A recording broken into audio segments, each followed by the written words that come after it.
दो बंदे ऐसे थे सहाबा में जिनको हजरत उमर उठ के मिलते थे, और जब ये दो लोग आते थे तो उमर अपनी जगह पे बिठाते, एक हजरत खुबाब और दूसरे सैयदना बिलाल।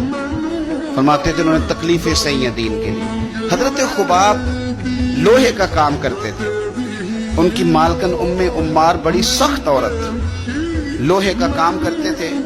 हुजूर सल्लल्लाहु अलैहि वसल्लम का कलमा पढ़ गए। एक दिन मालकन को पता चल गया कि ये तो दीन इस्लाम में चला गया, तो वो आई बड़े गुस्से में बावली होकर, और आपने लोहे की सुलाख आग में रखी हुई थी तो उसने जल्दी से वो सुलाख उठाई और जनाब खुबाब के सर पे रख।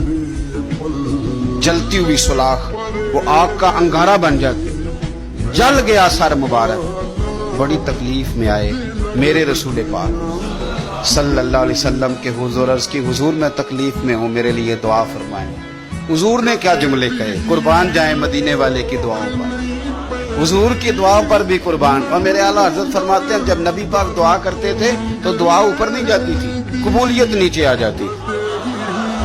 अल्लाह कबूलियत को नीचे भेजता था कि वो मेरे नबी ने दुआ किया, जा जाके कबूल कर उसे।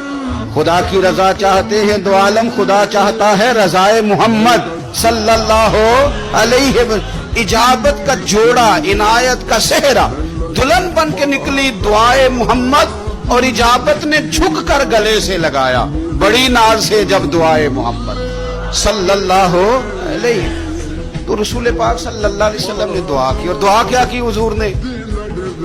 नबी पाक ने दुआ दी, ऐ अल्लाह मेरे खुबाब की मदद फरमा, ऐ अल्लाह मेरे खुबाब की।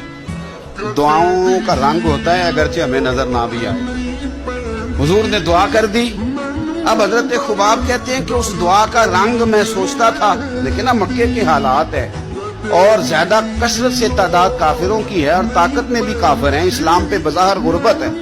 अब इस दुआ का रंग कैसे नजर आए? लेकिन अगर करम करने वाला अल्लाह हो तो फिर जरूरी नहीं कि ज़ाहिरी असबाब लोगों की नजर में आए, फिर वो रंग बना लेता है, फिर वो सारी रहमतें खुद ब खुद फरमा देता है।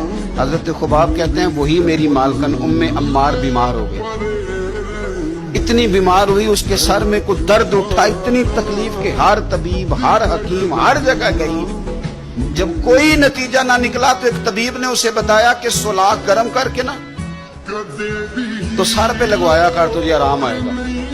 तो आप फरमाते हैं फिर एक दिन वो घर आई और घर आके मुझे कहने लगी लोहे की सुलाख अच्छी तरह आग में तपा के ना तो मेरे सर पे रख। कहते हैं लोहा तप रहा था, मैं पकड़ रहा था, सर पे रख रहा था, गोया मेरी तवज्जो हुजूर की उस दुआ की तरफ चली गई जो सरकार ने फरमाई कि ये अंदाज है कबूलियत का, ये अंदाज है कि कोई जंग नहीं करनी पड़ी, बस हुजूर ने दुआ कर दी, अल्लाह इसकी मदद फरमा।